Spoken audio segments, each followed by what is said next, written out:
അലൈക്കും വറഹ്മത്തുള്ളാഹി വബറകാതുഹു. ഏറ്റവും ബഹുമാനാദരവുകൾ നിറഞ്ഞ സത്യവിശ്വാസികളെ, സഹോദരങ്ങളെ, അല്ലാഹു സുബ്ഹാനഹു വ തആല നമ്മൾ ഒരുമിച്ച് കൂടൽ സ്വീകരിക്കുമാറാവട്ടെ. ജീവിതത്തിൽ നാളിതുവരെ അറിഞ്ഞും അറിയാതെയും രഹസ്യമായും പരസ്യമായും രാത്രിയായും പകലായും ദുനിയാവിനോടുള്ള ആഭിമുഖ്യം കൊണ്ടും സാഹചര്യങ്ങളുടെ സമ്മർദ്ദം മൂലവും വന്നുപോയ സകല പാപങ്ങളും അല്ലാഹു സുബ്ഹാനഹു വ തആല അവന്റെ അളവറ്റ കാരുണ്യം കൊണ്ട് പുറത്തു മാപ്പാക്കി അനുഗ്രഹിക്കുമാറാവട്ടെ. ശിഷ്ടകാല ജീവിതം അവന്റെ ത്വാഅത്തിനായി ജീവിക്കാനും പരിശുദ്ധമായ കലിമ ചൊല്ലി സന്തോഷത്തോടെ ഏറ്റവും ഖൈറായ ദിവസം അല്ലാഹുവിലേക്ക് മടങ്ങാനും അല്ലാഹു നമുക്കൊക്കെ തൗഫീഖ് നൽകുമാറാവട്ടെ. ആമീൻ യാ റബ്ബൽ ആലമീൻ. പ്രിയമുള്ള സഹോദരങ്ങളെ, സത്യവിശ്വാസികളെ, നാം ജീവിക്കുന്ന ഈ ലോകത്ത് ഓരോ മനുഷ്യന്റെയും പ്രയാണം ഒരേ ഒരു ലക്ഷ്യത്തിലേക്കാണ്, ജീവിത വിജയം നേടുക എന്ന ലക്ഷ്യത്തിലേക്ക്. രാപ്പകലില്ലാതെ അധ്വാനിക്കുന്ന ഒരു കച്ചവടക്കാരനും പഠിച്ചുയരാൻ ശ്രമിക്കുന്ന വിദ്യാർത്ഥിയും കുടുംബം പുലർത്തുന്ന സാധാരണക്കാരനുമെല്ലാം ആഗ്രഹിക്കുന്നത് ജീവിതത്തിൽ വിജയമുണ്ടാകുക എന്നുള്ളത് മാത്രമാണ്. പരാജയം ആഗ്രഹിച്ച് ഒരു മനുഷ്യനും കച്ചവടം ചെയ്യുന്നില്ല. പരാജയം ആഗ്രഹിച്ച് ഒരു വിദ്യാർത്ഥിയും പഠിക്കുന്നില്ല. പരാജയം ആഗ്രഹിച്ച് ഒരു മുതലാളിയും ബിസിനസ് ആരംഭിക്കുന്നില്ല. എല്ലാവരുടെയും ആത്യന്തികമായിട്ടുള്ള ലക്ഷ്യം തങ്ങളുടെ മേഖലകളിൽ വിജയം കൈവരിക്കുക എന്നുള്ളത് മാത്രമാണ്. എന്നാൽ പ്രിയമുള്ളവരെ, എന്താണ് യഥാർത്ഥമായിട്ടുള്ള വിജയം? ഭൗതിക ലോകത്തെ ചില നേട്ടങ്ങളോ വലിയ ഒരു വീടോ ബാങ്ക് ബാലൻസോ അധികാരമോ ആണോ യഥാർത്ഥത്തിലുള്ള ഒരു മനുഷ്യന്റെ വിജയം എന്ന് പറയുന്നത്? ഭൗതികമായ നിലയിൽ ഒരുപാട് നേട്ടങ്ങളുള്ള ഒരു മനുഷ്യനെ അവൻ വിജയിച്ചവനാണ് എന്ന് പൂർണ്ണാർത്ഥത്തിൽ പറയാൻ നമുക്ക് കഴിയൂ? ഒരു വലിയ വീട് പണിയാൻ കഴിഞ്ഞു എന്ന് കരുതി ഒരു മനുഷ്യനെ പൂർണ്ണാർത്ഥത്തിൽ വിജയിച്ചവൻ എന്ന് പറയാൻ നമുക്ക് കഴിയുമോ? ഒരു മനുഷ്യന്റെ ബാങ്കിൽ ലക്ഷക്കണക്കിന് രൂപ ബാലൻസ് ഉണ്ട് എങ്കിൽ അവൻ വിജയിച്ചവനാണ് എന്ന് പറയാൻ നമുക്ക് കഴിയുമോ? എന്താണ് ഒരു മനുഷ്യന്റെ വിജയത്തിന്റെ മാനദണ്ഡം എന്ന് പറയുന്നത്? പലപ്പോഴും മനുഷ്യൻ നിർവചിക്കുന്ന വിജയങ്ങൾ എന്നുള്ളത് താൽക്കാലികവും മരണത്തോടെ അവസാനിക്കുന്നതുമാണ്. ഞാൻ വിജയിച്ചു, ഞാൻ രക്ഷപ്പെട്ടു എന്നൊരു മനുഷ്യൻ പറയുന്നത് അത് നിർവചിക്കപ്പെടുന്നത് താൽക്കാലികമായിട്ടുള്ള വിജയമോ അല്ലെങ്കിൽ മരണത്തോടെ അവസാനിക്കുന്നതോ ആണ്. എന്നാൽ നമ്മുടെ സൃഷ്ടാവ് അല്ലാഹു സുബ്ഹാനഹു വ തആല നമുക്കായി നിശ്ചയിച്ചു തന്ന ഒരു വിജയമുണ്ട്. ഭൗതിക ജീവിതത്തിന്റെ തിരക്കുകൾക്കിടയിലും ആത്മാവിന് ശാന്തി നൽകുന്ന, മരണശേഷമുള്ള ശാശ്വതമായ ലോകത്തും നമ്മെ വിജയികളാക്കുന്ന യഥാർത്ഥമായിട്ടുള്ള ആത്യന്തികമായ വിജയം. പരിശുദ്ധമായ ഖുർആൻ സൂറത്തുൽ ഹജ്ജിലെ 77-ാം ആയത്തിലൂടെ അല്ലാഹു സുബ്ഹാനഹു വ തആല ആ വിജയത്തിന്റെ 4 പ്രധാന തൂണുകൾ അല്ലാഹു സുബ്ഹാനഹു വ തആല വ്യക്തമാക്കുന്നുണ്ട്. ഏതാണ്? വിശുദ്ധമായ ഖുർആൻ പറയുന്നുണ്ട്, യാ അയ്യുഹല്ലദീന ആമനൂ റകഉ വസ്ജുദൂ വഅബ്ദൂ റബ്ബക്കും വഫഅലുൽ ഖൈറ ലഅല്ലകും തുഫ്ലിഹൂൻ.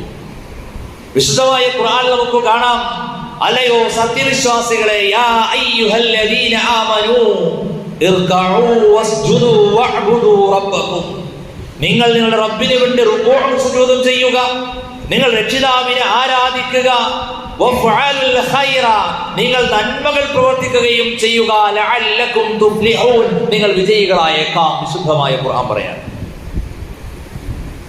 വിജയിക്കണമെന്ന് ആഗ്രഹിക്കുന്ന ഒരു മനുഷ്യനോട് വിശുദ്ധമായ ഖുർആൻ പറയുകയാണ്, നിങ്ങൾ റുകൂഉം സുജൂദും ചെയ്യുക, നിങ്ങൾ നിങ്ങളുടെ രക്ഷിതാവിനെ ആരാധിക്കുക, നിങ്ങൾ നന്മകൾ ചെയ്യുക, അങ്ങനെയെങ്കിൽ വിജയിക്കുന്നവരായി നിങ്ങൾ മാറും. വിശുദ്ധമായ ഖുർആൻ 4 കാര്യങ്ങളാണ് വിശുദ്ധമായ ഖുർആൻ ഇവിടെ പരിചയപ്പെടുത്തുന്നത്.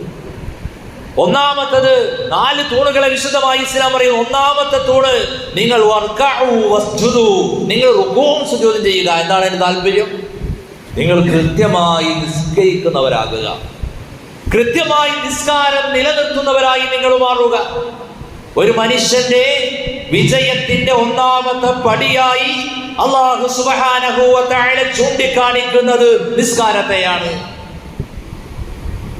ഒരു മനുഷ്യന്റെ ജീവിതത്തിന്റെ വിജയത്തിന്റെ ആദ്യപടിയായി പടച്ച റബ്ബ് ചൂണ്ടിക്കാണിക്കുന്നത് നിസ്കാരത്തെയാണ്.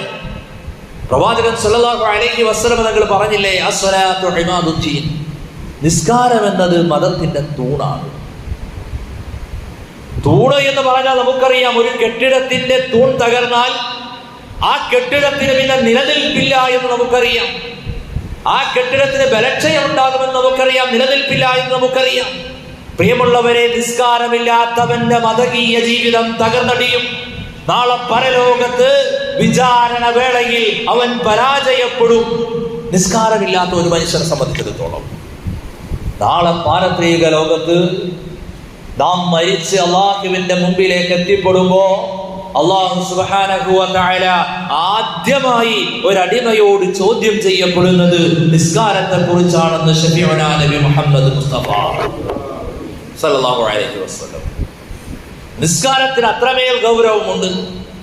കിതാബുകളിൽ നമുക്ക് കാണാം, ഒരു മനുഷ്യൻ തന്റെ ശരീരം കൊണ്ട് ചെയ്യുന്ന ഇബാദത്തുകളിൽ ഏറ്റവും ശ്രേഷ്ഠമായത്, ഒരു മനുഷ്യനെ സംബന്ധിച്ചിടത്തോളം അവന്റെ ശരീരം കൊണ്ട് എത്രയേറെ ഇബാദത്ത് ചെയ്യാൻ കഴിയും.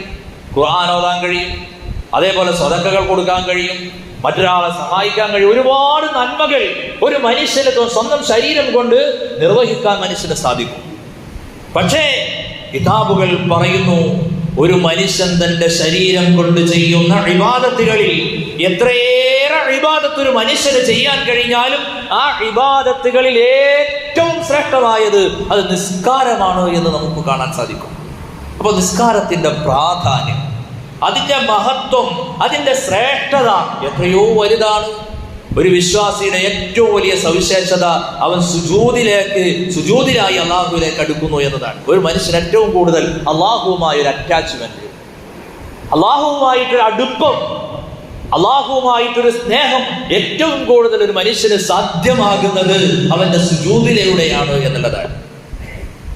നിസ്കാരത്തിന്റെ മഹത്വങ്ങൾ, അതിന്റെ അനിവാര്യതകൾ, അതിന്റെ ആവശ്യകതകൾ പറയുന്ന എത്രയോ ഹദീസുകൾ, എത്രയോ കിതാബിന്റെ വചനങ്ങൾ പ്രിയമുള്ളവരെ നമുക്ക് കാണാൻ സാധിക്കും.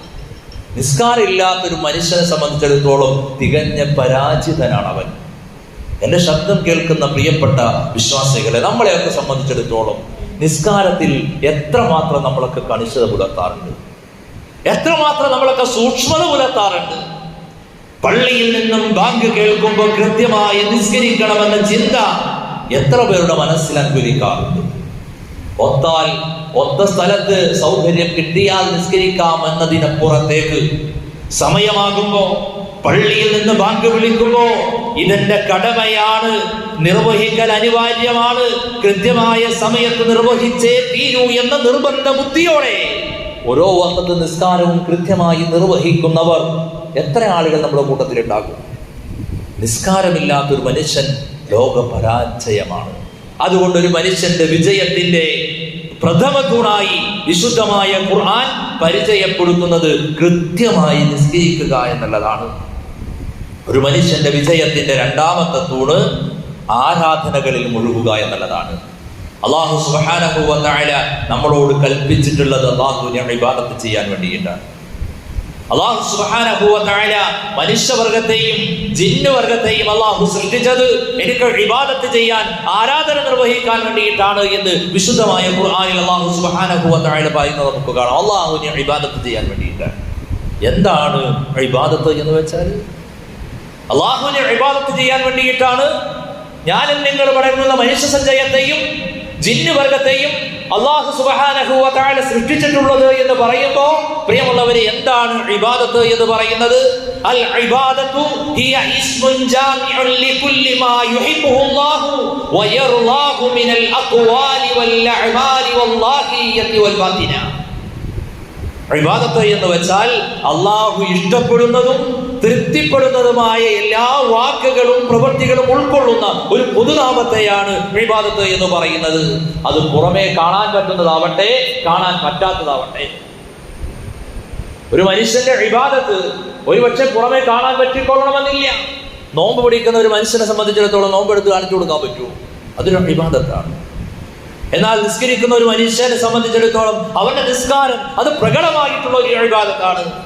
ഇപ്പൊ പ്രകടമായതാവട്ടെ പ്രകടമല്ലാത്തതാവട്ടെ അള്ളാഹു ഇഷ്ടപ്പെടുന്നതും തൃപ്തിപ്പെടുന്നതുമായ എല്ലാ വാക്കുകളെയും പ്രവൃത്തികളെയും ഉൾക്കൊള്ളുന്ന ഒരു പൊതുനാമത്തിനാണ് ഇബാദത്ത് എന്ന് പറയുന്നത്.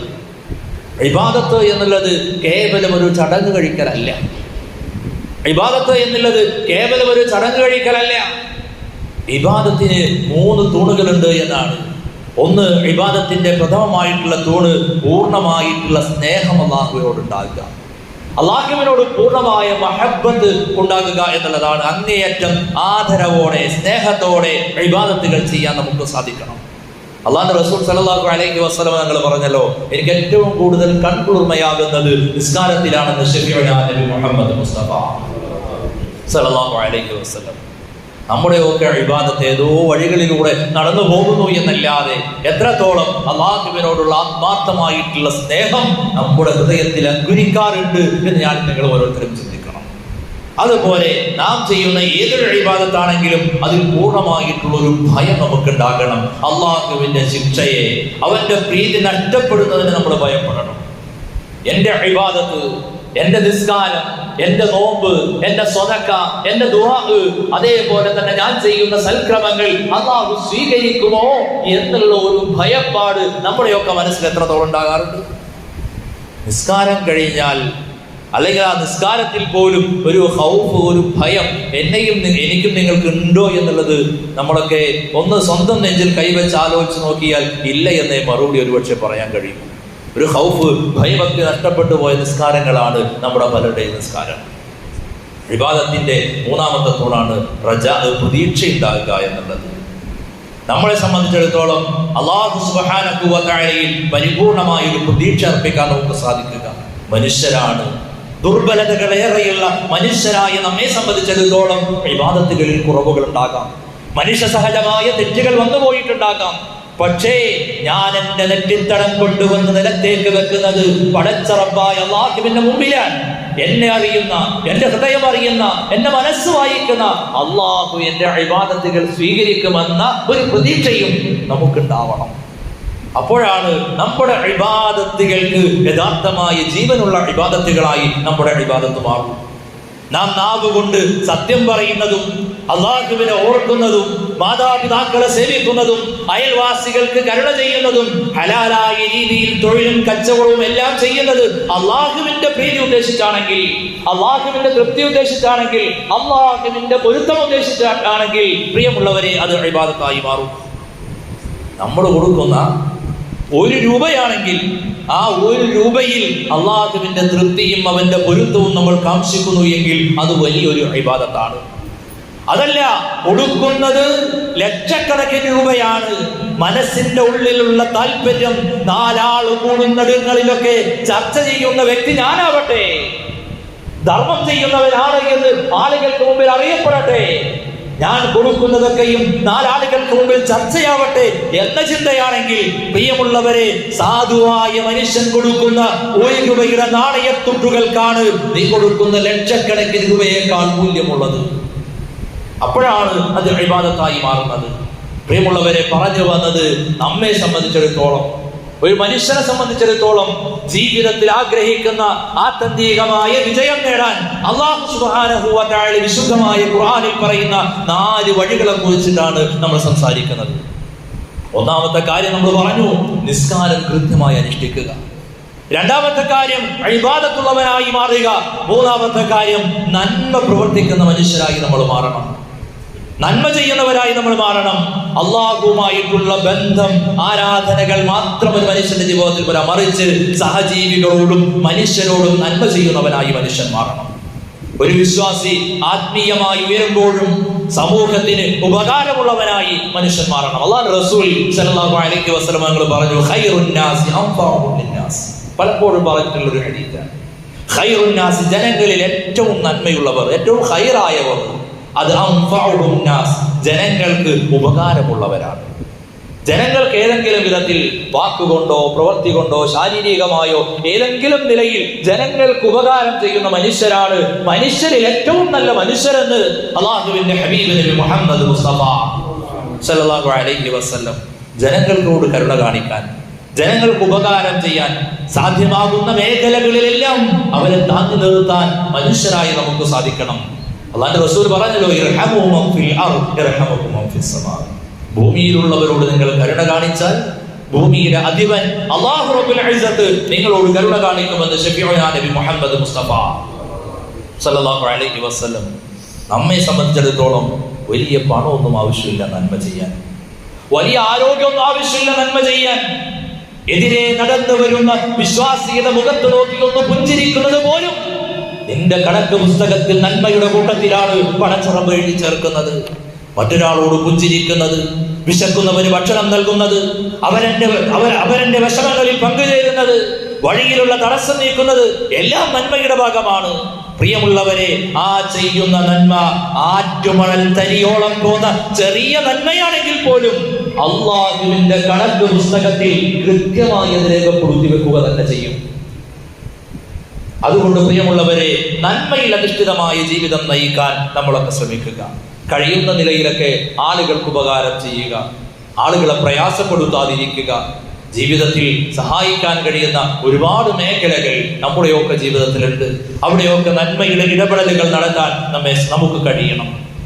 നാലാമത്തെ വഴിയായി വിശുദ്ധമായ ഖുർആൻ പഠിപ്പിക്കുന്നത് പരലോകത്തെ ശാശ്വതമായ വിജയമാണ്. ഈ പറഞ്ഞ 3 കാര്യങ്ങളും കൃത്യമായി നിസ്കരിക്കുകയും കൃത്യമായി ഇബാദത്ത് ചെയ്യുകയും നന്മയിൽ അധിഷ്ഠിതമായ ജീവിതം നയിക്കുകയും മറ്റുള്ളവരെ സഹായിക്കുകയും ഒക്കെ ചെയ്യുമ്പോൾ ഒത്തുചേരുന്ന അല്ലാഹുവിന്റെ വലിയ ഒരു വാഗ്ദാനമാണ്, നിങ്ങൾ വിജയികളായേക്കാം. വിശുദ്ധമായ ഖുർആൻ പറയാൻ ഇത് കേവലം ദുനിയാവിലെ താൽക്കാലികമായ നേട്ടങ്ങളല്ല.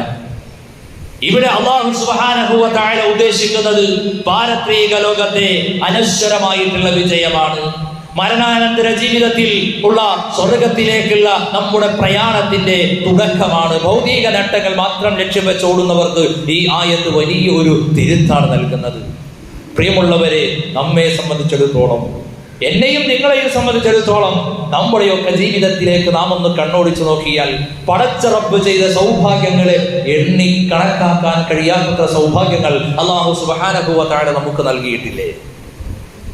അല്ലാഹു സുബ്ഹാനഹു വ തആല സന്തോഷകരമായ നിലയിൽ പ്രിയമുള്ളവരെ ഈ പള്ളിയുടെ അകത്തളത്തേക്ക് കടന്നു വന്ന് ആരുടെയും സഹായമില്ലാതെ, പരസഹായമില്ലാതെ, ആരുടെയും സഹായമില്ലാതെ സ്വന്തം വീട്ടിൽ നിന്ന് രാവിലെ കുളിച്ച് വസ്ത്രം മാറി വളരെ സന്തോഷത്തോടെ ഈ പള്ളിയിലേക്ക് നടന്നു വരാനുള്ള ആരോഗ്യം അല്ലാഹു സുബ്ഹാനഹു വ തആല നിങ്ങൾക്ക് നൽകിയില്ലേ? അതിനപ്പുറത്തേക്ക് നമ്മളൊന്ന് ചിന്തിക്കേണ്ടത്, പള്ളിയിൽ നിന്നും ബാങ്കുലികൾ മുഴങ്ങുമ്പോ ആ പള്ളിയിലേക്കൊന്ന് എഴുന്നേറ്റ് വരാൻ കഴിയാതെ കടന്നുപോയ എത്രയോ ഹതഭാഗ്യരായ ആളുകൾ ഈ ലോകത്തുണ്ട്. അതിൽ നിന്ന് വ്യത്യസ്തമായി അല്ലാഹു നമുക്ക് ആരോഗ്യം നൽകി, അല്ലാഹു നമുക്ക് നല്ല കുടുംബ സാഹചര്യങ്ങൾ നൽകി, കിടക്കാൻ നല്ല വീട് അല്ലാഹു നൽകി. ഉത്തരേന്ത്യയുടെ പ്രാന്ത പ്രദേശങ്ങളിലൂടെ നമ്മളൊന്ന് സഞ്ചരിച്ചു പോയാൽ നമുക്കറിയില്ലേ, വഴിത്തിണ്ണകളെ വീടാക്കി കോരിച്ചൊരിയുന്ന മഴയിലും കിടന്നുറങ്ങുന്ന പാവപ്പെട്ട സഹോദരങ്ങളെ നമ്മൾ എത്രയോ കണ്ടിട്ടുണ്ട്.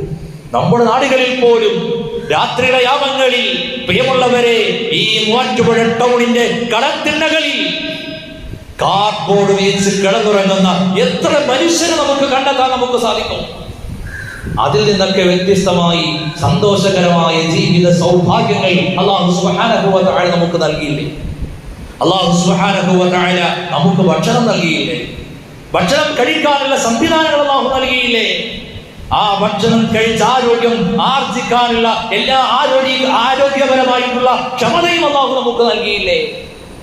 പക്ഷേ ഇതൊന്നുമില്ലാത്ത എത്രയോ ആളുകൾ ലോകത്തുണ്ട് എന്ന് നമ്മളൊന്ന് ചിന്തിക്കണം. ഇതെല്ലാം അനുഭവിക്കുകയും ഇതെല്ലാം ആസ്വദിക്കുകയും ഇതെല്ലാം സ്വീകരിക്കുകയും ചെയ്യുന്ന നമ്മെ സംബന്ധിച്ചിടത്തോളം എത്രമാത്രം അള്ളാഹുവിനെ നമ്മൾ ഒരു ദിവസം ഓർക്കാറുണ്ട്. നഷ്ടപ്പെടുത്തി കളഞ്ഞ നിസ്കാരങ്ങളുടെ കണക്കെത്രയാണ്? കഴിയാത്തത് കൊണ്ടല്ലല്ലോ, ആരോഗ്യമില്ലാത്തത് കൊണ്ടല്ലല്ലോ, സമയം കിട്ടാത്തത് കൊണ്ടുമല്ലല്ലോ, സാഹചര്യം ഒത്തുവരാത്തത് കൊണ്ടുമല്ലല്ലോ.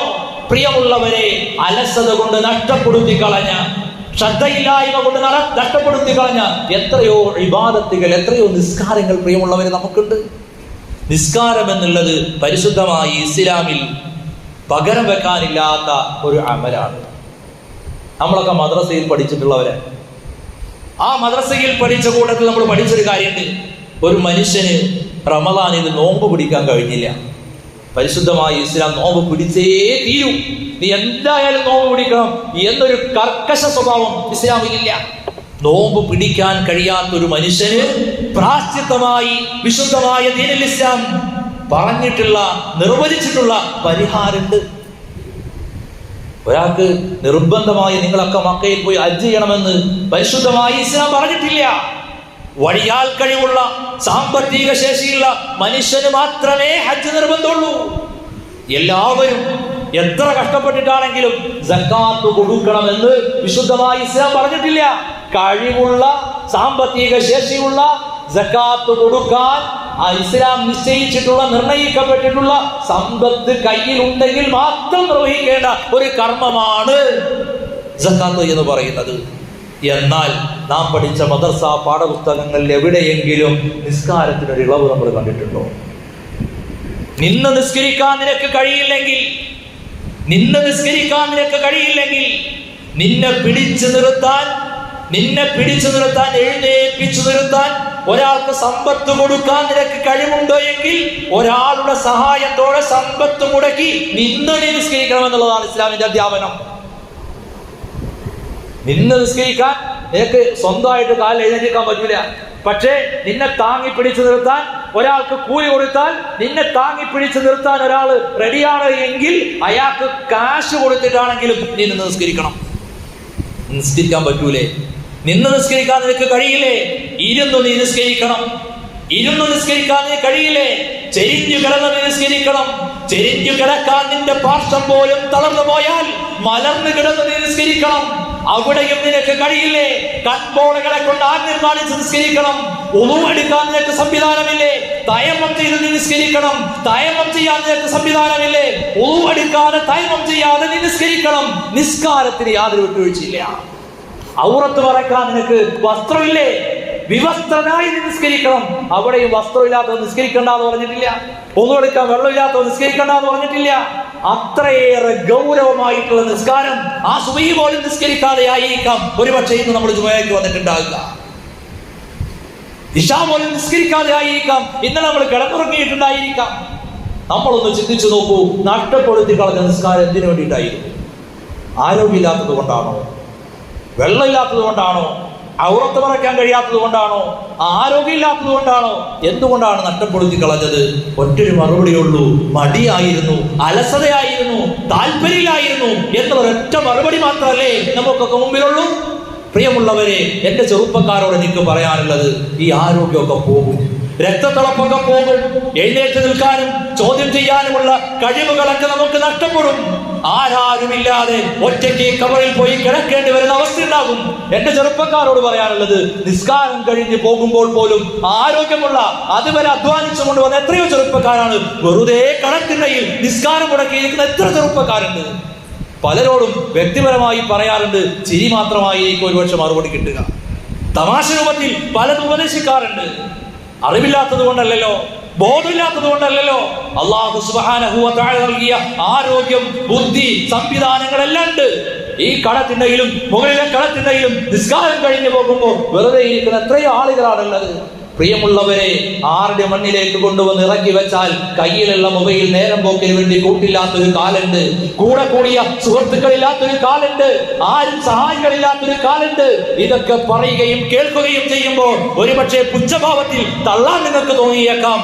പക്ഷേ അത് തള്ളിക്കളയാൻ പറ്റാത്ത ഒരു പരമ യാഥാർത്ഥ്യത്തിന്റെ ഒരു ലോകം വരാനുണ്ട് എന്ന ബോധവും ബോധ്യവും നമുക്കൊക്കെ ഉണ്ടാകണം. അല്ലാഹു സുബ്ഹാനഹു വ തആല കാര്യങ്ങൾ മനസ്സിലാക്കി അമൽ ചെയ്യാൻ തൗഫീഖ് നൽകാൻ ഗ്രഹിക്കുമാറാവട്ടെ. മരണം വരെ കൃത്യതയോടുകൂടി ഇബാദത്തുകൾ ചെയ്യാൻ 5 നേരത്തെ നിസ്കാരം പള്ളിയിൽ വന്ന് നിർവഹിക്കാൻ അല്ലാഹു റബ്ബുൽ ഇസ്സത്ത് നമുക്കൊക്കെ തൗഫീഖ് നൽകാൻ ഗ്രഹിക്കുമാറാവട്ടെ. വാഖിറു ദഅവാന അൽഹംദുലില്ലാഹി റബ്ബിൽ ആലമീൻ.